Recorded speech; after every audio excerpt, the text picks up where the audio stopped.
उत्तर प्रदेश के बलिया जनपद के रसड़ा में आगामी दीपावली व अन्य त्योहारों के मद्देनज़र घी और नकली तेल मिठाइयों की दुकानदारों के यहां से खाद्य विभाग ने ताबड़तोड़ छापेमारी की। छापे से पूरे रसड़ा क्षेत्र में मचा हड़कंप। छापे को देखते हुए कई दुकानदार अपनी दुकान बंद कर फरार हो गए और टीम भौचक हो गई। इस टीम में खाद्य आयुक्त आजमगढ़ और बलिया के खाद्य विभाग अधिकारी और भारी मात्रा में पुलिस भी शामिल थी। टीम ने एक ऐसे दुकानदार को पकड़ा जो घी और तेल फर्जी कंपनियों को बेचता था। टीम ने उसको और जहां से माल उठाता था कंपनी के खिलाफ नोटिस भेजते हुए सैंपलों को लेकर जांच के लिए लैब में भिजवा दिया। ये दुकान रसड़ा घी की है, तेल और प्रतिष्ठित दुकान मानी जाती है। इस दुकानदार के बारे में खाद्य विभाग की टीम ने माना दुकानदार लंबे समय से ही घी और तेल और अन्य खाद्य सामानों में फर्जीवाड़ा का खेल करता है और सामानों को बेचता है। जब मीडिया के लोगों ने उस दुकानदार से इस मामले की बात करनी चाहिए तो वो भागता रहा। उसके ऊपर नकली सामान बेचने का भी आरोप लग रहा है। रसड़ा क्षेत्र में भी ऐसे कई दुकानदार शामिल हैं जो इस तरह से मिलावटी सामान बेचने का कारोबार कर रहे हैं। अब देखना यह है कि खाद्य विभाग की टीम कैसे इस तरह के दुकानदारों पर कार्रवाई कर पाएंगे। ये बड़ा सवाल है। तेल घी के बाद टीम ने मिठाइयों के दुकान और कारखानों का भी निरीक्षण किया। कई सैंपलों को जांच के लिए भी भेजा है।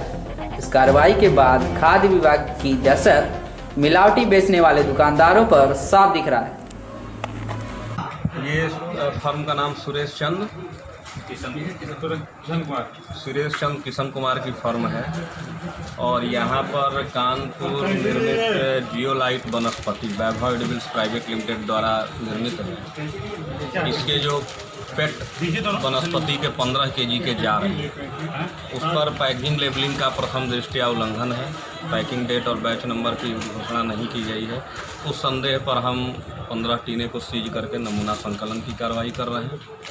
साथ में इसी कंपनी द्वारा निर्मित मस्टर्ड ऑयल है, उसके 5 लीटर के गत्तों पर भी पैकिंग लेबलिंग संबंधित कोई सूचना कंपनी द्वारा नहीं दी गई है। उसका भी नियमानुसार जब्ती की कार्रवाई करके नमूना जांच के लिए दिया। कितनी हानिकारक होगी जीवन दृष्टि?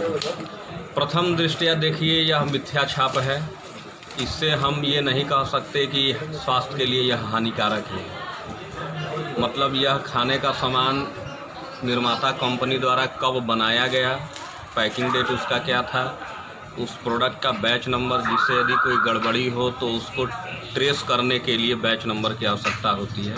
तो पैकिंग लेबलिंग नियमों का उल्लंघन है। इससे अभी यह कहा जाना कि यह स्वास्थ्य के लिए घातक है या सुरक्षित है, उचित नहीं है। अगर ऐसा कुछ पाया जाता है तो किस तरह की कार्रवाई होगी? यदि प्रथम दृष्टया देखने में तो मिथ्या छाप है ही, तो पैकिंग लेबलिंग की ड्यूटी यह निर्माता के लाइबिलिटी होती है। इसके लिए हमारे विक्रेता को भी ध्यान देना चाहिए कि जब हम ऐसी कोई भी खाद्य वस्तु खरीदें तो उसके ऊपर पैकिंग तिथि, बैच नंबर, बेस्ट बिफोर, ये सारी चीज़ें देख लें। तो प्रथम दृष्टया इसके लिए निर्माता भी उत्तरदायी है और हमारे ये विक्रेता भी जिम्मेदार है। तो क्या इस तरह के जो दुकानदार जो बेचते हैं उन पर कार्रवाइयाँ होनी चाहिए कि नहीं? होनी चाहिए, कार्रवाइयाँ होनी चाहिए, तभी विभाग कर रहा है। तो इन पर किस तरह कार्रवाई होंगी? अब जो जांच रिपोर्ट आएगी नमूना विश्लेषण के बाद, उसके उपरांत देखा जाएगा कि क्या केवल प्रोडक्ट में या जो वनस्पति या हम सरसों तेल ले रहे हैं उसमें केवल मिथ्या छाप का ही प्रकरण है कि उसके गुणवत्ता में भी कोई खराबी है। तब समग्र रूप से विचार किया जाएगा कि मुकदमा इनका किन किन धाराओं में चलाया जाए।